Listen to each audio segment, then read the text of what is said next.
Il existe des films qui, poursuivent une franchise, des films qui la relancent et des films qui lui enseignent enfin ce qu'elle était depuis le début.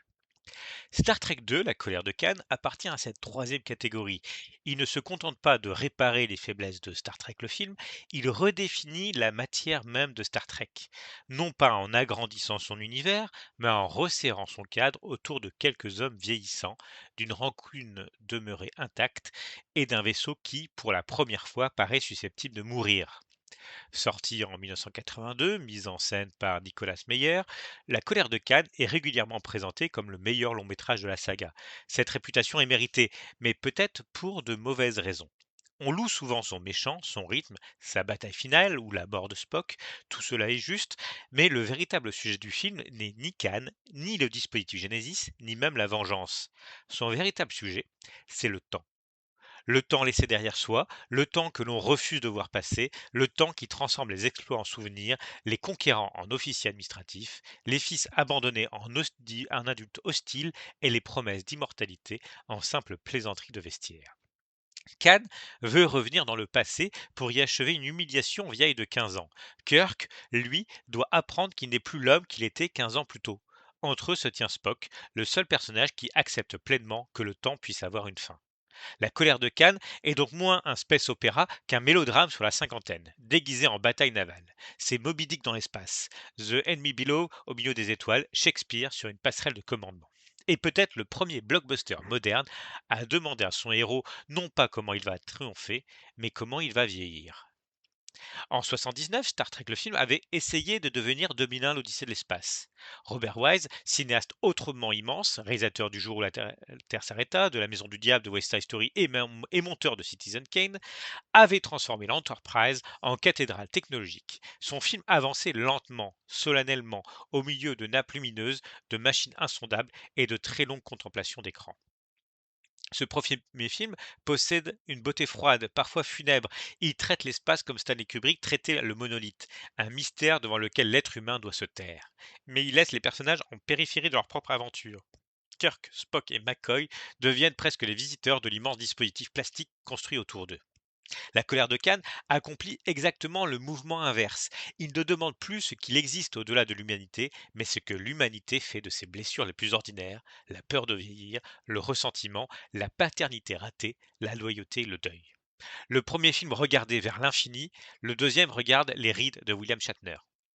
Après la production difficile et coûteuse de Star Trek le film, Paramount confie la relance à Hervé Bennett, producteur issu de la télévision. Gene Roddenberry demeure consultant mais perd le contrôle direct du projet. Bennett comprend que le salut de la saga ne réside pas dans un spectacle plus gigantesque. Il faut retrouver la simplicité dramatique de la série, une situation forte, un adversaire identifiable et des personnages placés devant un dilemme moral. Le nouveau film ne disposera que d'un budget d'environ 12 millions de dollars. Décors, maquettes et éléments techniques du premier volet sont abondamment réutilisés. Cette économie forcée devient une vertu esthétique. Faute de pouvoir construire un univers plus vaste, Nicolas Meyer construit des rapports humains plus denses.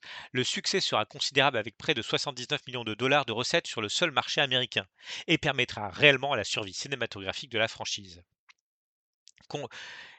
Les chiffres de production et d'exploitation disponibles confirment à quel point le film est plus rentable que son prédécesseur. C'est l'une des grandes leçons de l'histoire du cinéma populaire. La restriction budgétaire n'approvise pas nécessairement la mise en scène. Elle oblige parfois les cinéastes à remplacer la dépense par l'idée. Nicolas Meyer ne vient pas de Star Trek. Il connaît mal la série lorsqu'il accepte le projet. Cette ignorance aurait pu être un handicap, elle devient sa principale qualité. Meyer ne considère pas l'univers de Roddenberry comme un musée dont chaque réplique devrait être manipulée avec des gants blancs. Il regarde les personnages et se demande à quel grand archétype littéraire et cinématographique il pourrait appartenir. Meyer avait déjà écrit Sherlock Holmes attaque l'Orient Express, puis réalisé C'était demain, où H.G. Wells poursuivait Jacques l'Éventreur dans le San Francisco contemporain. Son cinéma repose sur le déplacement, faire entrer des personnages mythologiques dans un autre genre, une autre époque ou un autre système de représentation. Avec Star Trek, il applique le même principe. Pour lui, l'Enterprise est moins un engin spatial qu'un navire. Kirk n'est pas seulement un aventurier galactique, il est Horatio Hornblower, le héros naval créé par C.S. Forester. La passerelle devient un point de commandement. Les communications ressemblent à des échanges entre bâtiments de guerre. Les moteurs deviennent des chaudières, les coursives prennent l'allure de compartiments étroits. Les uniformes rouges, dessinés par Robert Fletcher, imposent une rigueur militaire qui tranche avec les pyjamas futuristes du film précédent. La marine fournit la forme, la littérature fournit la profondeur. Pour préparer les affrontements, Meyer revoit notamment The Enemy Below de Dick Powell et Run Silent, Run Deep de Robert Wise, deux classiques du film de sous-marin. Il ne s'agit pas seulement d'en reproduire les techniques, mais d'en retrouver l'attente, la compression de l'espace, la circulation inquiète des regards. Meyer a lui-même confirmé l'importance de ces références dans sa préparation. Son entretien, publié par le site officiel de Star Trek, éclaire directement cette conception de la bataille spatiale comme duel naval. C'est pourquoi les vaisseaux de la colère de Khan semblent avoir un poids. Ils ne virevoltent pas comme les chasseurs de Star Wars, ils dérivent, pivotent lentement, se cherchent dans le brouillard. Lorsqu'un tir les frappe, ce ne sont pas seulement quelques étincelles qui jaillissent d'une console. Des cadets sont brûlés, des cloisons s'effondrent, des hommes meurent dans les comportements techniques. L'Enterprise cesse d'être un décor, il devient un corps. Pour trouver son antagoniste, le film remonte à l'épisode de la série originale Les Derniers Tyrans, ou Space Seed, diffusé en 67. Kirk et son équipage y découvraient le Botany Bay, vaisseau transportant des humains génétiquement améliorés issus des guerres eugéniques. Leur chef, Khan Noonien Singh, tentait de s'emparer de l'Enterprise. Après sa défaite, Kirk le déposait sur SETI Alpha 5 avec ses compagnons et la jeune historienne Marla McGivers qui avait choisi de le suivre. À la fin de l'épisode, cette décision avait quelque chose de romanesque. Khan recevait un monde vierge sur lequel reconstruire une civilisation. Kirk lui offrait un empire à créer. Spock s'interrogeait même sur ce qui sortirait de cette graine quelques générations plus tard. La colère de Khan revient précisément examiner ce que la série n'avait pas regardé, les conséquences. 6 mois après l'exil de Khan, l'explosion de SETI Alpha 6 a dévasté l'orbite et l'écosystème de la planète voisine. SETI Alpha 5 est devenu un désert infernal. Plusieurs compagnons de Khan sont morts, tout comme Marla. Kirk n'est jamais revenu, Starfleet n'a apparemment effectué aucun contrôle. La vengeance de Khan est monstrueuse, mais elle n'est pas dépourvue de fondement. Kirk a pris une décision spectaculaire, puis est reparti vers l'épisode suivant. Khan lui a dû vivre dans l'après-générique. Cette idée est extraordinairement moderne. Le film revient sur une aventure ancienne et demande ce qu'il est advenu des figurants après le départ du héros. Il confronte Kirk aux déchets narratifs de sa propre légende. L'homme qui traversait l'univers en semant des solutions provisoires découvre qu'une de ces solutions a pourri en son absence. Le film ne va cependant pas jusqu'à faire de Kirk un véritable coupable. Il évoque sa responsabilité, puis déplace rapidement la faute vers la folie de Khan. C'est une limite morale du récit. Rien ne prouve que Kirk connaissait le cataclysme, mais l'absence de suivi demeure troublante. Khan devient le méchant parce qu'il transforme un grief légitime en absolu meurtrier. Il convient également de signaler une petite anomalie de continuité devenue célèbre. Khan reconnaît Chekhov, alors que Walter Koenig n'apparaissait pas encore dans la série lors de Space Seed. On peut imaginer que Chekhov servait déjà sur l'Enterprise sans être montré à l'écran. Une tradition humoristique de fans suppose surtout que Khan l'aurait rencontré dans les toilettes du vaisseau. Toute la grande mythologie finit par produire leur exégèse sanitaire. Le film commence par la mort de Spock, ou plutôt par une fausse mort de Spock. À bord d'un Enterprise attaqué, Saavik doit affronter une situation impossible. Les Klingons encerclent le vaisseau, l'équipage est décimé, Spock s'effondre, puis les lumières se rallument, les morts se relèvent, Kirk apparaît, tout n'était qu'une simulation, le Kobayashi Maru, exercice destiné à observer le comportement d'un officier face à une situation sans issue. Cette ouverture est une petite merveille d'écriture parce qu'elle accomplit simultanément plusieurs fonctions. Elle réintroduit les personnages, installe Saavik, fait croire un instant que le film commence par une catastrophe, annonce le thème de la mort et formule la question morale qui gouvernera tout le récit. Que fait-on lorsque la victoire est impossible? Kirk a autrefois refusé les règles du test. Il a reprogrammé la simulation afin de pouvoir gagner. Il présente cette tricherie comme une démonstration d'originalité. Elle révèle surtout son incapacité fondamentale à envisager sa propre défaite. Kirk ne croit pas au scénario sans issue parce que jusqu'ici, l'univers a toujours fini par lui donner raison. Toute sa personnalité est contenue dans cette anecdote. Kirk ne surmonte pas la mort, il modifie le programme afin qu'elle n'existe plus. C'est précisément ce que le film va lui retirer. Khan représente un véritable Kobayashi Maru, Spock aussi. Cette fois, Kirk ne pourra pas reprogrammer la situation. Il pourra vaincre son ennemi, sauver son vaisseau et protéger Genesis, mais il ne pourra pas empêcher la mort d'avoir lieu. La grande épreuve de Kirk n'est donc pas la bataille contre le Reliant, c'est l'acceptation d'une perte qu'aucune intelligence, aucune audace et aucun coup de bluff ne pourront annuler. Le film commence par une mort factice, réversible, organisée pour l'apprentissage. Il s'achève par une mort réelle, irréversible, dont Kirk devra enfin apprendre quelque chose. Lorsque le récit retrouve Kirk, celui-ci n'est pas heureux. Il est amiral, entouré d'honneur, mais privé de fonctions vitales. Il inspecte les vaisseaux au lieu de les commander. Il observe les nouvelles générations partir là où lui-même voudrait encore aller. Son appartement est encombré d'objets anciens. McCoy lui offre des lunettes, cadeau à la fois affectueux et cruel. Les progrès médicaux ont pratiquement fait disparaître la myopie. Mais Kirk est allergique aux traitements modernes. Il doit donc utiliser un instrument du passé pour corriger une défaillance liée à l'âge. Les lunettes condensent tout le film. Kirk devient un objet anachronique dans le monde qu'il a contribué à construire. Nicolas Meyer filme son anniversaire comme une cérémonie funéraire discrète. Le personnage n'est pas vieux au sens strict, mais il se sent déjà classé. Son malheur vient moins de son âge que de la fonction sociale attribuée à cet âge. Kirk peut encore commander, désirer, combattre. L'institution lui demande pourtant de se contenter de transmettre. McCoy comprend le problème. Kirk n'est pas fait pour conserver les vaisseaux sous verre.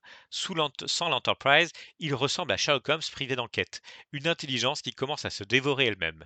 Harvey Bennett avait d'ailleurs convaincu William Shatner d'accepter ce vieillissement en évoquant Spencer Tracy, modèle d'acteur dont l'âge renforçait l'autorité au lieu de la diminuer. Le choix est audacieux, les sagas populaires avaient tendance à maintenir le héros dans une éternelle disponibilité. James Bond changeait de visage afin de ne jamais vraiment vieillir. Tarzan, Zorro ou Flash Gordon demeuraient prisonniers d'un présent perpétuel. La colère de Khan fait au contraire de l'usure de son acteur la matière du personnage. Cette approche trouvera beaucoup plus tard des prolongements dans Impitoyable, Rocky Balboa, Logan, Skyfall ou Top Gun Maverick. Tous ces films demandent ce qu'un héros d'action devient lorsque son corps, son époque et sa mythologie ne coïncident plus parfaitement. Mais Kirk possède encore une particularité. Il n'est pas seulement confronté à la vieillesse, il est confronté aux vies qu'il n'a pas vécues.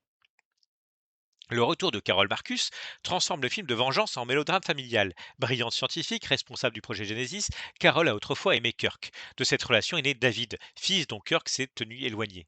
David déteste d'abord Starfleet et ignore pratiquement tout de son père. Sa colère répond à celle de Khan, mais sous une forme encore récupérable. Khan reproche à Kirk d'avoir abandonné une colonie, David pourrait lui reprocher d'avoir abandonné une famille. Kirk a traversé l'univers parce qu'il ne savait pas rester. Son héroïsme dépend de cette mobilité permanente. S'il s'était installé auprès de Carol, il ne serait probablement pas devenu le Kirk de la légende. Le film révèle ainsi le coût intime de l'aventure.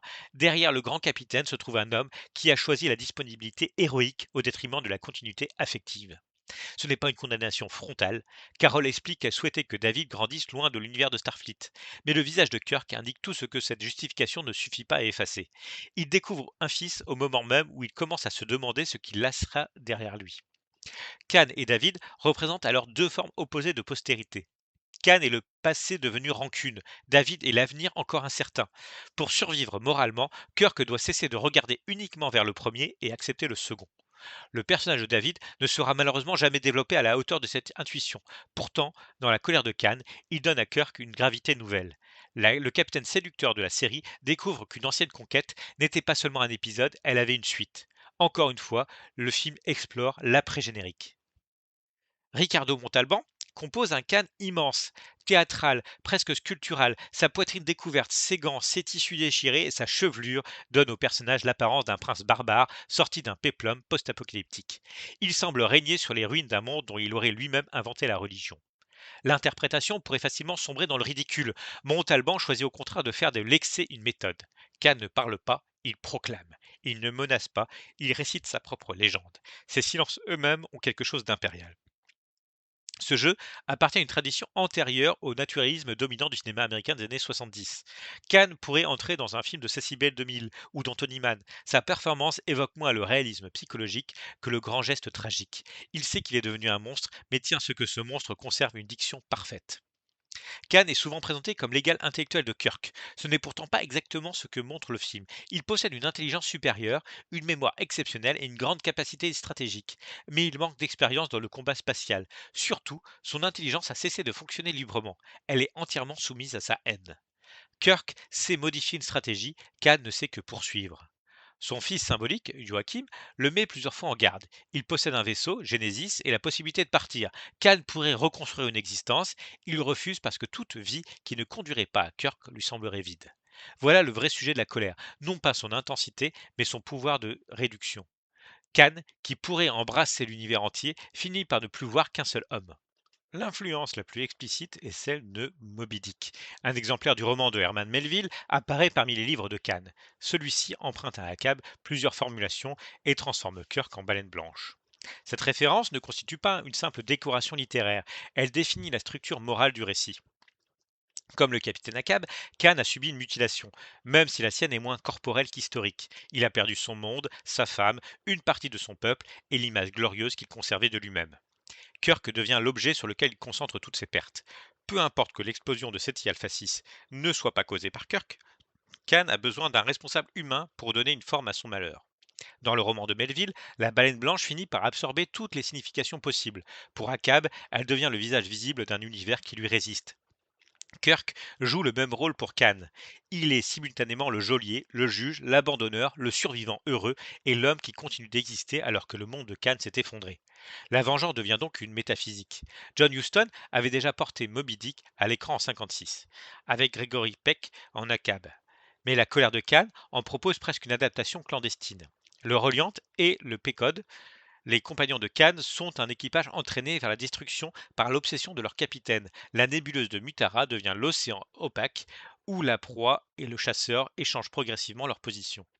La différence essentielle tient au fait que Kirk refuse d'être Ahab. Il connaît la tentation de l'orgueil, mais reste capable d'écouter Spock, McCoy et Saavik. Khan est seul au milieu de ses disciples. Kirk demeure membre d'un équipage. Dans Star Trek, l'intelligence n'est jamais seulement individuelle, elle est collective. Kirk survit non parce qu'il est plus intelligent que Khan, mais parce qu'il accepte que son intelligence soit complétée par celle des autres. L'un des choix les plus remarquables du film est également l'un des moins visibles. Kirk et Khan ne se trouvent jamais physiquement dans le même espace. Aucun duel au corps à corps, aucun grand face-à-face dans une salle de machine, aucun plan réunissant William Shatner et Ricardo Montalban. Ils communiquent par écran interposé, par transmission radio ou par l'intermédiaire des traces qu'ils laissent sur leurs vaisseaux respectifs. La contrainte vient en partie de la production. La passerelle du Reliant est une transformation de celle de l'Enterprise. Et les scènes de Montalban furent tournées séparément. Mais Meyer transforme cette séparation en principe de mise en scène. Khan devient pour Kirk une image électronique surgissant sur un écran. Kirk devient pour Khan une voix, puis une absence qu'il poursuit à travers l'espace. Leur antagonisme est entièrement médiatisé. Ils ne combattent jamais un corps, ils combattent une représentation. Cela renforce la dimension obsessionnelle de Khan. Son Kirk n'est plus véritablement un homme. C'est une construction mentale. Le Kirk qu'il est depuis 15 ans n'existe plus. Il est devenu plus vieux, plus fatigué, plus vulnérable, mais Khan ne peut pas le voir puisqu'il poursuit un souvenir. Cette séparation donne aussi au film une étonnante modernité. La guerre s'y mène à distance, à travers des écrans, des capteurs, des signaux et des images parfois trompeuses. L'ennemi n'est jamais directement présent. La mise en scène repose donc sur le montage parallèle. Un regard de Kirk, un écran, le visage de Khan, une réaction, une ligne de dialogue. La confrontation devient du cinéma pur. Deux acteurs séparés dans le temps et dans l'espace sont transformés par le montage en adversaires mythologiques. La première attaque du Reliant est probablement la scène la plus importante du film, après la mort de Spock. Kirk observe l'approche du vaisseau sans prendre immédiatement les mesures nécessaires. Saavik rappelle le règlement. En cas de silence radio, il faudrait lever les boucliers. Kirk hésite. Cette erreur est capitale. Elle empêche le héros d'être un génie infaillible. Kirk connaît les règles, mais son expérience l'a rendu confiant. Il suppose qu'il saura gérer la situation comme il a toujours su le faire. Khan exploite cette certitude. L'attaque est d'une brutalité remarquable. Le Reliant ouvre le feu presque à bout portant. Les torpilles ne produisent pas un spectacle abstrait. Elles éventrent l'Enterprise. Le montage alterne les impacts extérieurs, les explosions internes et les corps projetés. La coque et l'équipage sont liés par une véritable logique organique. Cette séquence rompt avec l'élégance lisse de nombreux combats spatiaux. Les machines souffrent, les câbles pendent comme des entrailles. Scotty arrive sur la passerelle, emportant le corps de son jeune neveu. La guerre cesse d'être une chorégraphie de points lumineux. Kirk ne s'en sort que par ses connaissances des codes informatiques de Starfleet. Il ordonne à distance aux reliants d'abaisser ses propres boucliers. Ce renversement dit quelque chose d'essentiel sur les deux hommes. Khan maîtrise la puissance du vaisseau, mais pas sa culture technique. Il s'est emparé d'un outil dont il ne connaît pas tous les usages. Kirk, lui, connaît l'institution, ses procédures et ses failles. La victoire provisoire ne vient donc pas d'une supériorité physique, elle vient de la mémoire professionnelle d'un homme que l'on croyait trop vieux pour commander. Le dispositif Genesis est l'un des plus beaux concepts de toute la saga. Il peut réorganiser la matière morte et transformer presque instantanément un monde stérile en planète vivante. Son nom convoque naturellement la Bible. Il promet une création du monde technologiquement reproduite. Mais comme toute invention prométhéienne dans la science-fiction, Genesis possède un envers.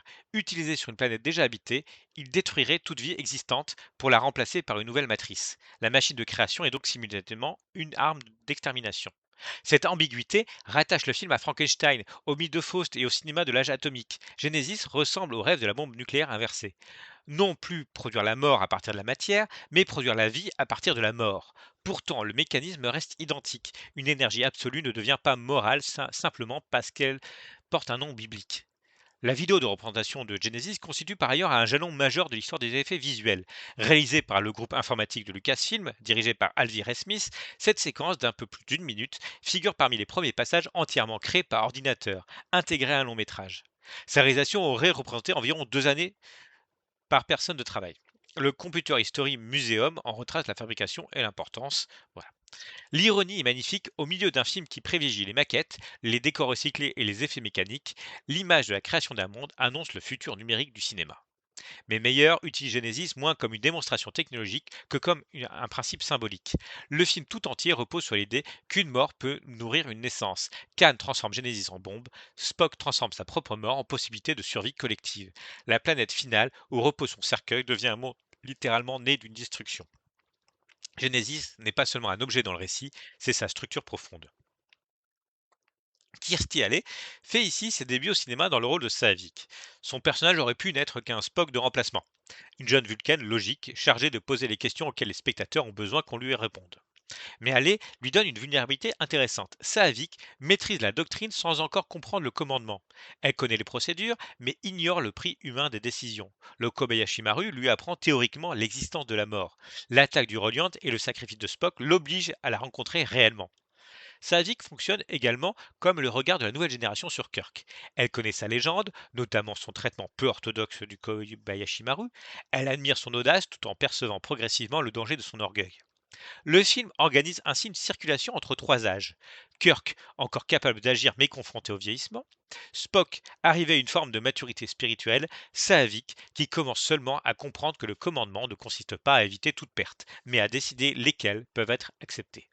Le personnage aurait mérité une place plus importante dans les suites, mais sa présence contribue à empêcher la colère de Khan de devenir une simple réunion nostalgique. Les anciens personnages ne reviennent pas seulement rejouer leurs aventures, ils doivent transmettre quelque chose.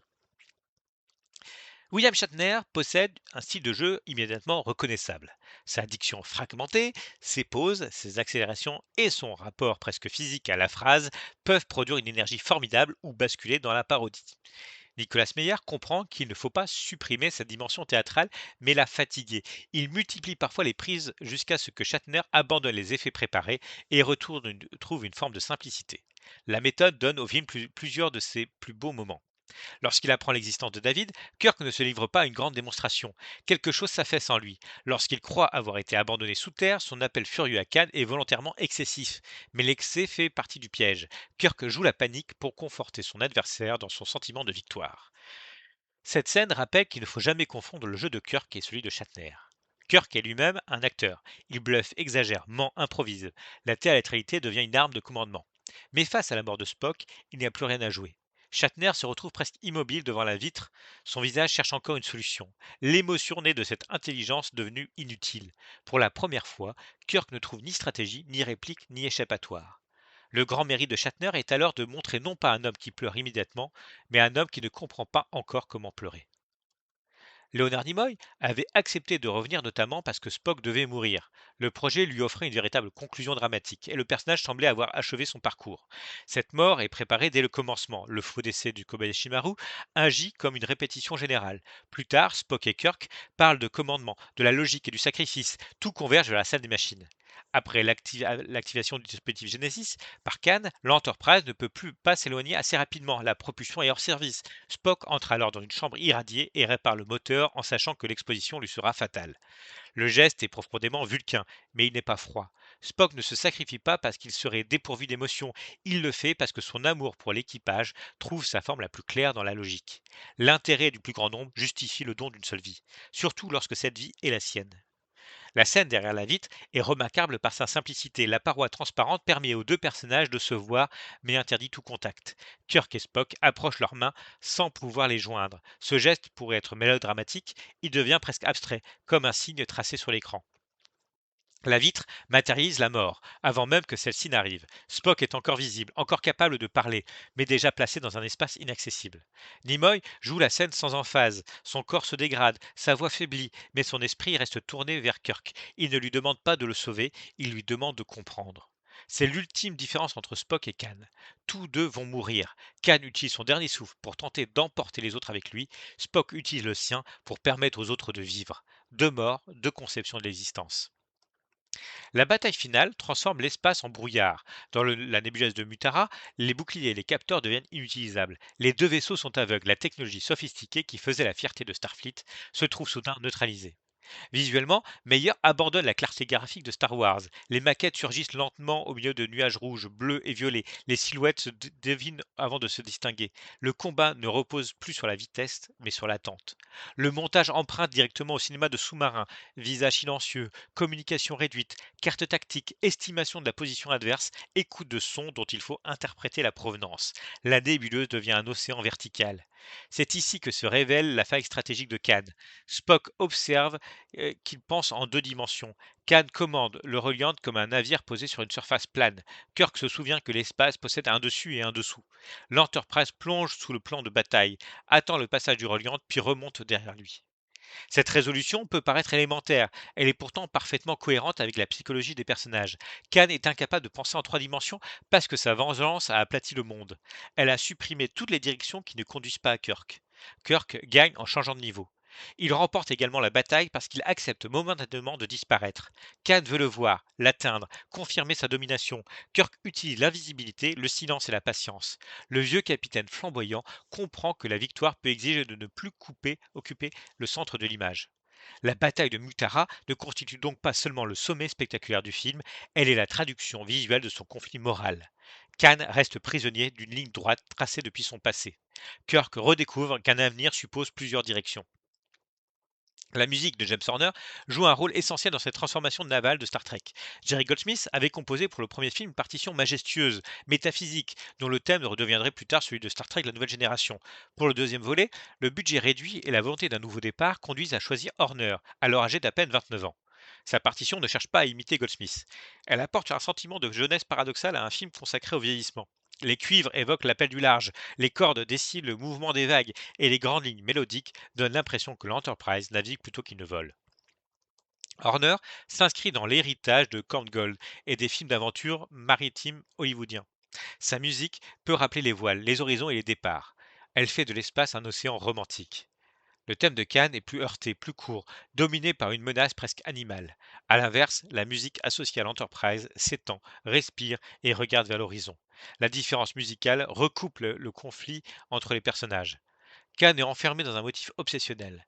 Kirk appartient encore à une mélodie capable d'évoluer. On entend déjà certains gestes qui caractériseront Horner dans Krull, Aliens, Willow, Braveheart ou Titanic. L'alliance de la grandeur orchestrale et d'une mélancolie presque enfantine, comme si l'aventure n'était belle que parce qu'elle était destinée à finir. Lors des funérailles de Spock, la cornemuse interprète Amazing Grace. Le choix pourrait sembler appuyé, mais la sonorité de l'instrument relie définitivement Starfleet à la tradition maritime. Spock reçoit les funérailles d'un marin. Son cercueil devient une torpille, son corps est confié non à la mer, mais à un monde nouveau. Le plan final révèle que le cercueil de Spock repose intact sur la planète Genesis. Sa voix accompagne les dernières images. La porte d'un éventuel retour reste donc entr'ouverte. Ce choix résulte en partie des réactions de projection et de plans ajoutés après le tournage principal. Harvey Bennett expliquera que certains éléments ambigus, la fusion mentale avec McCoy, le cercueil retrouvé, ont permis de construire à la recherche de Spock. Le récit officiel de cette évolution montre comment une mort conçue comme définitive est devenue la matrice d'une nouvelle trilogie. On pourrait considérer cette promesse de résurrection comme une trahison. Si Spock peut revenir, son sacrifice perd-il sa force? Dans la colère de Khan lui-même, la réponse demeure non. Kirk ne sait pas que Spock reviendra. L'équipage vit réellement sa mort. Le sacrifice conserve donc sa vérité morale. Une résurrection ultérieure ne peut pas annuler le choix accompli dans l'ignorance de cette possibilité. Mais le film inaugure malgré lui une tendance appelée à devenir envahissante dans la culture populaire. La mort spectaculaire immédiatement accompagnée d'une porte de sortie. Les franchises modernes craignent tellement de perdre leurs personnages qu'elles finissent parfois par neutraliser toute conséquence. Ici, l'équilibre tient encore parce que la résurrection ne sera ni immédiate ni gratuite. Elle exigera un autre film. La destruction de l'entreprise, la perte de David et la désobéissance de tout l'équipage. Spock ne revient pas parce que le scénario regrette son audace, son retour devient une nouvelle épreuve. La colère de Cannes est souvent célébrée comme un modèle parfait de scénario. Il possède pourtant quelques angles morts. La représentation de Khan hérite de l'exotisme parfois douteux de la série originale. Khan Noonien Singh est un ancien tyran asiatique interprété par un acteur mexicain, entouré d'une iconographie composite où se mêlent l'imaginaire sikh, péplum, pirate et barbare post-apocalyptique. Montalban transcende cette confusion, mais elle reste révélatrice de la manière dont Hollywood fabriquait autrefois l'altérité. Carol Marcus est une scientifique brillante, responsable de l'invention la plus importante du récit. Mais le film la relègue progressivement derrière le conflit entre les hommes. Saavik bénéficie d'une belle présence, mais demeure apprenti dans un univers dominé par les figures masculines de l'autorité, de la filiation et du sacrifice. La militarisation de Star Trek peut également être discutée. Meyer rend Starfleet plus séduisante en la transformant en marine spatiale. Uniforme, inspection, discipline et combat tactique donnent au film une formidable cohérence. Mais cette esthétique éloigne partiellement la saga de l'utopie civile et exploratoire pensée par Roddenberry. Pourtant, le film ne glorifie pas réellement la guerre. Les combats y sont courts, douloureux et coûteux. L'Enterprise ne triomphe pas sans blessure. Le héros commet des erreurs. Les cadets meurent. La victoire finale est inséparable d'un deuil. La structure militaire sert donc moins à exalter la puissance qu'à donner une forme au devoir. Le cœur du film demeure profondément roddenberrien. La supériorité morale ne vient ni de la force ni de la puissance, mais de la capacité à coopérer et à placer la vie collective au-dessus de l'ego individuel. Le succès de La colère de Cannes a sauvé Star Trek, mais il lui a aussi tendu un piège. À partir de 82, presque chaque film de la saga sera comparé à celui-ci. Les producteurs retiendront souvent la leçon la plus superficielle. Pour réussir un film Star Trek, il faudrait un méchant charismatique animé par une vengeance personnelle. On retrouvera cette formule dans Nemesis avec Shinzon, puis de manière particulièrement flagrante dans Star Trek Into Darkness. Le film de J.J. Abrams reproduit Khan, la vitre, le sacrifice et plusieurs images iconiques, mais en inverse les positions. Kirk meurt à la place de Spock, Spock hurle le nom de Khan et la résurrection intervient presque immédiatement. Le problème d'Into Darkness n'est pas de citer la colère de Cannes, c'est de citer ses signes sans reproduire son cheminement moral. En 82, la mort de Spock conclut 15 années de relation entre les personnages. En 2013, son imitation intervient alors que le nouveau Kirk et le nouveau Spock commencent à peine à se connaître. L'image reste, le temps qui lui donnait son poids a disparu. Premier contact comprend mieux l'héritage de Meyer. Le capitaine Picard y devient lui-même une figure acadienne, poursuivant les Borg au risque de sacrifier son équipage. Le film ne se contente pas de reproduire Khan, il demande ce qui se passerait si le héros adoptait sa logique. Voilà pourquoi la preuve de l'influence profonde de la colère de Khan. Le film n'a pas seulement donné à la saga un grand antagoniste, il lui a appris que l'aventure spatiale pouvait devenir tragédie intérieure. Après les funérailles de Spock, Kirk contemple la planète Genesis avec David. Son fils lui demande ce qu'il ressent. Kirk répond qu'il se sent jeune. Cette phrase pourrait ressembler à un retour au point de départ. Le vieux héros aurait vaincu la crise de l'âge et serait prêt à repartir comme avant, mais quelque chose a profondément changé. Au début du film, Kirk voulait se sentir jeune en niant le temps. À la fin, il se sent jeune parce qu'il l'a accepté. Il a retrouvé le commandement, mais perdu son meilleur ami. Il a vaincu Khan, mais découvert un fils. Il a sauvé l'Enterprise, mais compris que certaines situations ne pouvaient être reprogrammées. Sa jeunesse finale n'est pas celle de l'innocence retrouvée. C'est celle d'un homme qui découvre que la vie peut encore produire du nouveau après une perte. La planète Genesis se lève devant lui comme l'image même du cinéma, un monde fabriqué à partir de fragments anciens. Le film a recyclé des décors, un antagoniste de télévision, des archétypes littéraires, des batailles de sous-marins, une amitié vieille de 15 ans et des acteurs que Hollywood aurait pu considérer comme fatigués. De tous ces éléments déjà utilisés, Nicolas Meyer fait surgir quelque chose de neuf. C'est peut-être cela, au fond, la véritable leçon de Genesis. La création ne naît pas nécessairement de rien. Elle peut naître de ce que le temps a usé, abandonné ou déclaré obsolète. Star Trek 2, La colère de Khan, est un film d'aventure extraordinairement efficace. Un mélodrame masculin d'une grande pudeur, un récit maritime projeté dans l'espace, une réflexion sur la façon dont les héros survivent à leur propre légende. Ces effets spéciaux ont vieilli. Certaines de ces représentations appartiennent clairement à leur époque et son influence a parfois condamné la Sega à se répéter. Mais son émotion demeure intacte parce qu'elle ne vient pas du spectacle. Elle vient de trois regards séparés par une vitre. Elle vient d'un capitaine qui découvre trop tard qu'il avait un fils. Elle vient d'un tyran qui préfère détruire l'univers plutôt que d'habiter un avenir où sa vengeance n'aurait plus de sens. Elle vient enfin d'un homme qui, pour la première fois, ne gagne pas complètement. Khan voulait arrêter le temps au moment de son humiliation. Spock accepte que son temps s'achève. Et Kirk comprend que vieillir ne signifie pas que l'aventure est terminée, mais qu'elle doit désormais avoir un prix. Voilà pourquoi la colère de Khan reste le sommet de la saga. Non parce qu'il emmène Star Trek plus loin dans l'espace, mais parce qu'il l'oblige enfin à regarder en arrière et à répondre de ce qu'il y a laissé.